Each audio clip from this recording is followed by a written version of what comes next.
on y va avec mon conseil, non pas un conseil de lecture, mais un conseil de visionnage, c'est cette trilogie.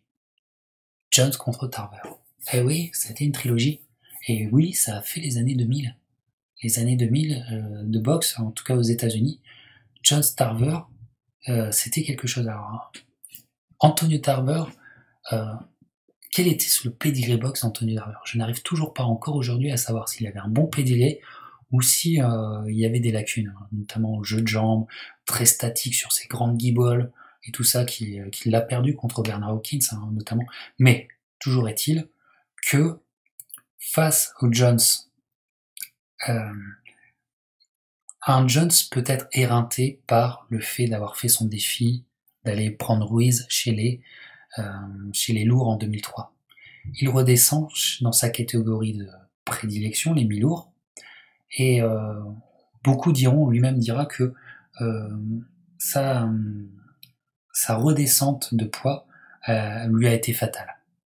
Bon, malgré tout, ce premier combat, c'est Jones qui va le gagner. Alors, de façon extrêmement litigieuse, ça va créer une polémique. Tout le monde voit Tarver gagnant de ce combat, gagnant en points. Ça va aux 12 rounds. Et donc, de là, c'est quand même le truc à... Oui, Tarver est à jouer dans Rocky Balboa. Oui. Tarver sortait justement de cette trilogie-là, quand il a joué dans Rocky Balboa. Donc on est en 2003 sur ce combat. Ce duel entre Jones et Tarver va prendre l'année 2003, 2004 et 2005. Voilà, ils vont faire ces combats-là à cette période-là. Et Tarver va crier au vol, et il est en droit de le faire après ce premier combat. Allez voir ce premier combat. Et va avoir lieu, donc c'est assez logique, il va avoir le rematch. Mais là, Jones accorde le rematch, parce que Jones avait... Roy Jones avait une haute opinion de lui-même. Bon, quand t'es Roy Jones, est-ce que c'est pas un peu difficile de ne pas avoir une haute opinion de toi-même sur un ring? Quand t'as un tel boxeur, c'est un peu compliqué. Et Pirazzi Tridri dit, voilà, parce que le deuxième combat arrive au Mandalay Bay, bien sûr, les deux premiers combats, c'est le rematch. More than personal, parce que Tarver était aussi une grande gueule, et il savait vendre les combats, et il arrivait à venir titiller Jones. Ils n'étaient pas nombreux ceux qui arrivaient à titiller Jones, mais là il arrivait à le titiller. Et il se passe ce truc incroyable, de quand l'arbitre, ce grand dadais d'arbitre amène les deux boxeurs au centre de ring pour les dernières instructions, qui prend la parole? C'est Antonio Tarver, avec cette phrase légendaire et badass s'il en est, c'est "You got a question?" Et quand l'arbitre te demande ça, personne ne répond "Ah oui, j'ai une question". C'est juste une question rhétorique, tu vois, ça n'amène pas une vraie question des boxeurs. En plus, ils ont leur protège-dents, c'est pas le moment. Mais Tarver, très malin, qui avait réfléchi à ça bien avant, va répondre "Yes, I have a question. You got any excuse tonight, Roy?" Est-ce que t'as une excuse ce soir, Roy? Parce qu'il avait été agacé des excuses du premier combat. Donc,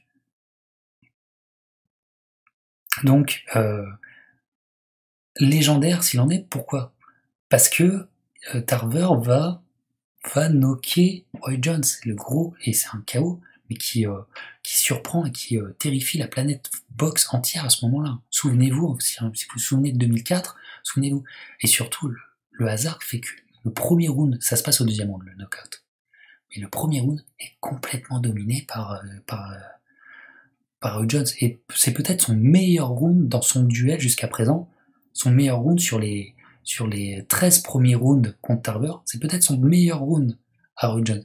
Et le round d'après, sur une putain de gauche, parce que Tarver était gaucher, était southpaw, sur une gauche perfect timing, attends, boum, il nous a allongé Roy Jones, et c'est la fin de Roy Jones.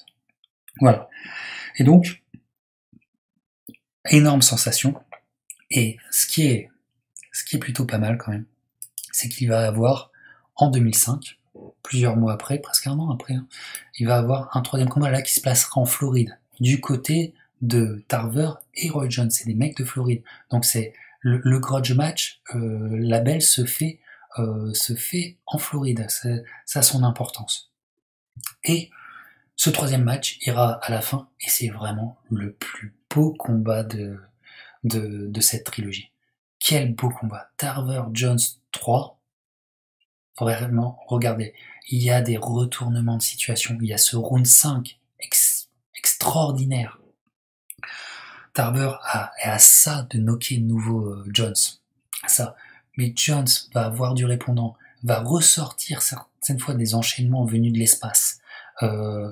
Bref, on a un excellentissime combat. Il y a Pirate Max qui vient de se lever avec nous.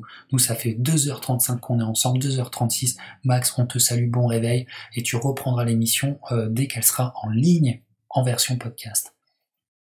Donc, Tarver Jones 3, véritablement, si vous n'avez pas le temps de regarder plus qu'un combat cette semaine, allez vous faire Tarver Jones 3, et franchement, ça c'est une trilogie qu'on a complètement oubliée. Tu sais, quand les mecs te font le top 5 des trilogies en boxe, tu vois, ça c'est le genre de trilogie qui est complètement oublié à chaque fois. Tu vois, c'est véritablement à revoir. C'est une grande qualité, et c'est un peu les derniers soubresauts, c'est un peu les derniers flashs de grande qualité de Jones, et aussi de Tarver quelque part. Tarver retrouvera une ceinture mondiale un peu plus tard, mais bon, ça sera pas ça, il se fera surpasser par Chad Dawson un peu plus tard. Voilà, donc Tarver Jones à voir, duel à voir. Donc la prochaine fois, mes pirates, on parlera d'une autre trilogie un petit peu oubliée, mais qui vaut son pesant de cacahuètes pugilistiques. Voilà mes pirates. Bon.